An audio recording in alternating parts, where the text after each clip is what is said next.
This is this old action camera which I bought a few years ago for £30. Today we're going to be looking at some of the things which are wrong with it or which aren't wrong with it. So the first thing we're going to be looking at what the screen is. So with the scratch test, this is razor. Run that way. It has scratched it. So you can't really see, but it has actually got quite deep grooves.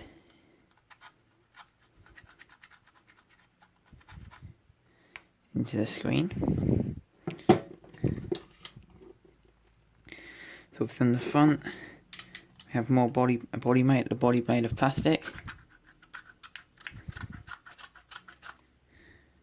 Which is blue with white plastic underneath it.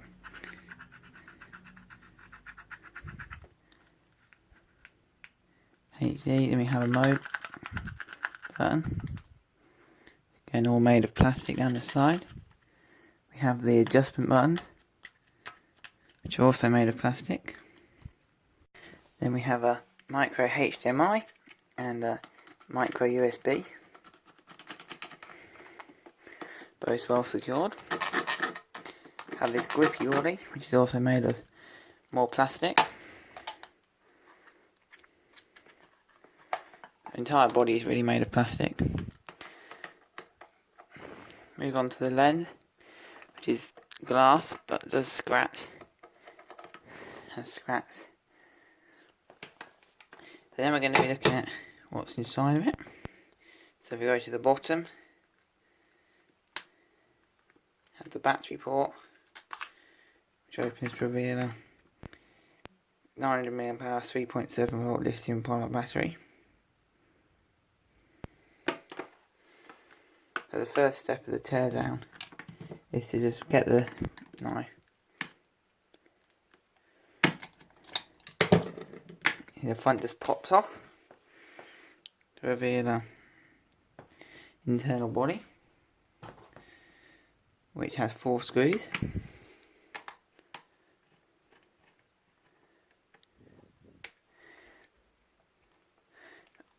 Which this screwdriver is too big for.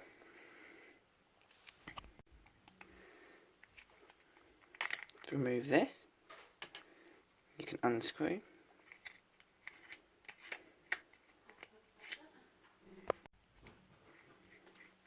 Screw that, and you'll be like a filter on that.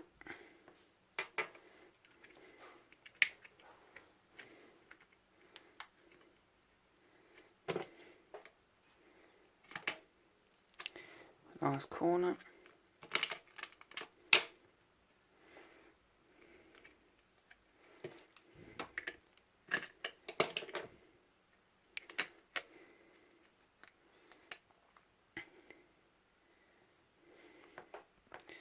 It's all very tightly compacted in, so I think it's probably as far as we're going to be able to take this to pieces.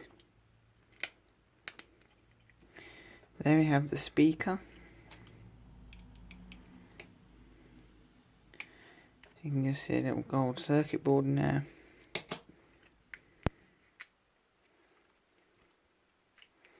Might be able to get this out a bit more.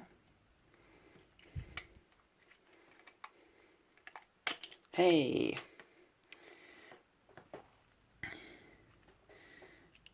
Looks a bit like an Arduino from here. So we've got a micro USB port there, which links onto some more circuitry. We have nano and the HDMI. See if there's any more screws. Oh, there's some screws. So we have three more screws there on the back. And we are seeing a 4th screw just down. It's down there. But look there, see there's the speaker. And we have there's the sensor in there, which is supposedly 12 megapixels. So once you've removed them screws, we can remove the circuit board, which really means as far as down as the teardown is going to go. So that's the sensor in more detail. So that's pretty much all this is. If you actually look at the bottom of the micro USB port, you can see it's actually coated in gold. We've got all the different parts. Now it's time to see if we can get it back together.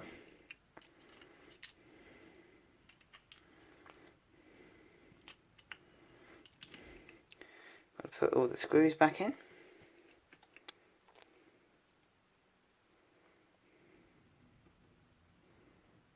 Once we've got the screws back in, it's obviously a bit more sturdy again. So this is going to be the hard bit, because there's this screen ribbon. That's the, goes on there. We've got to get the screen ribbon back in, which is obviously going to be a joy. Remember which way round this goes? Not 100%. And that's actually the power button. Thought it didn't need to go over the speaker particularly well. And that's the power button back in. And then we've got to get this in. This goes in this way round.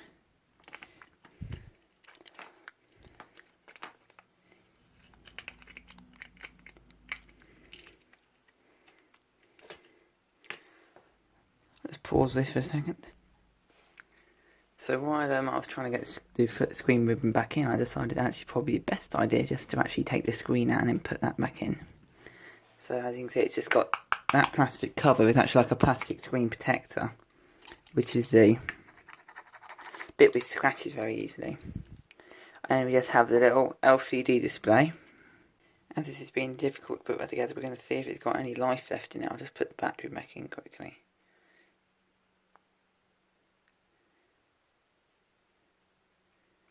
Actually, it's got power. I've actually broken it.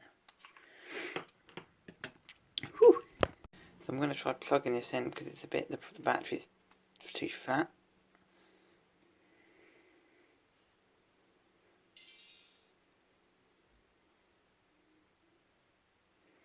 There we are though. It's alive again. As you can see, it is pretty broken, like the lens and stuff. There we are. So this is what a backlit LCD looks like from the back.